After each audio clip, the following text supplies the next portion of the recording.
É assim que vamos. 3, 2, 1... Fala pessoal, tudo bem? Fim de semana de Brasileirão e semana decisiva de Libertadores para muitos times brasileiros. O Flamengo vive esse dilema de um fim de semana que não foi legal pelo Brasileirão, um empate contra o Ceará, mas uma expectativa muito boa de classificação na Libertadores. E tudo isso tem um personagem, que é o Hugo Souza, goleiro. O Hugo, ele falhou mais uma vez no final de semana, só que o Paulo Souza não tem muitas opções para o jogo contra a Católica pela Libertadores, porque o Diego Alves ainda está machucado. Aliás, o Diego Alves teve o nome citado nos bastidores do São Paulo, mas é algo que não vai acontecer. E o Santos, goleiro que foi contratado do Atlético Paranaense, grande contratação do ano, é um jogador que ainda está no departamento médico. Então a questão de escalar o Hugo Souza como titular vai além de uma blindagem. O que pensa o técnico Paulo Souza? Claro, é um jogador que vai ser importante para esse jogo da Libertadores, uma vitória classifica o Flamengo para as oitavas, mas o Paulo Souza se preocupa com algo além desse jogo. Ele não está pensando só, vou precisar de um jogador que esteja confiante, passar confiança para um jogador por causa de uma partida. Na ideia do Paulo Souza, essa blindagem ao Hugo Souza nesse momento é para a carreira do jogador, é para ajudar o jogador, para ele não se desmotivar, para ele não perder a confiança e de repente isso fazer mal para a carreira, que é um jovem jogador e o Paulo Souza entende que é um atleta que ainda tem todo um futuro pela frente. E dessa maneira, como um gestor de grupo, gestor de pessoas, o Paulo Souza tenta acalmar um pouco a questão do ambiente, porque o Paulo sabe que vem recebendo críticas, que o Flamengo não tem tido performance dentro do campo, mas ele acredita também que as lesões, a quantidade de lesões, e no gol, como a gente está falando agora, são 2 jogadores importantes machucados, o Flamengo tem sofrido demais com a quantidade, com o número de jogadores machucados, e isso tem atrapalhado demais o planejamento do Paulo Souza e a questão também do desempenho do time. É um Flamengo que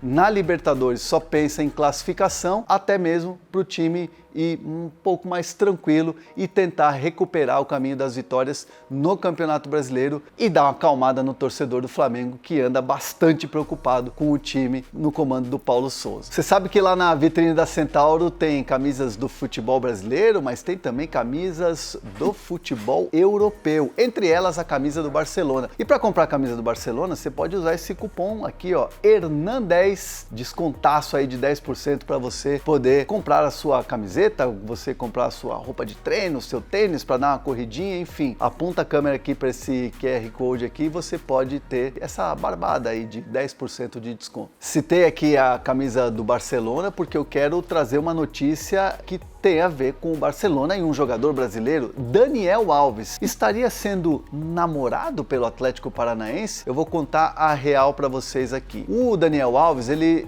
pensa nesse momento em permanecer na Europa. E o que é a permanecer na Europa? De repente jogar em outro clube? Não. O Atlético Paranaense tem uma ótima relação com o Daniel Alves. Inclusive, o próprio presidente, o Petralha, disse que quase contratou o Daniel Alves quando ele deixou o São Paulo, quando ele rescindiu com o São Paulo. Mas aí apareceu o Barcelona, contratou o jogador, aquela questão do coração, a identificação que o Daniel Alves tem com o Barcelona. Mas eu ouvi de uma pessoa do Atlético Paranaense, independentemente qual seja a escolha e o destino do Daniel Alves, o Atlético Paranaense entende que naturalmente o clube passa a ser um candidato pela conversa que foi muito bem colocada do presidente Petralha e do Daniel Alves, esse flerte que aconteceu recentemente. Mas por outro lado, ouvindo pessoas do entorno do Daniel Alves, me cravaram o seguinte, que a prioridade do Daniel Alves nesse momento é a renovação de contrato com o Barcelona, fazer mais um contrato com o Barcelona, ir para a Copa do Mundo do Catar, fazer ali um encerramento com a seleção brasileira e, quem sabe, terminar a história no Barcelona e permanecer na Europa. Ou seja, essa é a prioridade número 1 do Daniel Alves, ficar na Europa, ficar no Barcelona. Se isso não acontecer, naturalmente o Atlético Paranaense passa a ser um candidato. E o que me garantiram também é que lá no Atlético Paranaense não há hoje assim interno uma discussão sobre a contratação do Daniel Alves. Estão deixando o negócio tocar tranquilamente, enfim. O Daniel que vai decidir a vida dele e a prioridade, como eu falei, é o Barcelona. E você, já fundou o dedo aqui, ó? Já se inscreveu? Já ativou as notificações? A gente está chegando na nossa segunda semana aqui do canal, do nosso canal. O canal tá firme, o canal tá ganhando cada vez mais adeptos e eu conto muito com a ajuda de vocês para fazer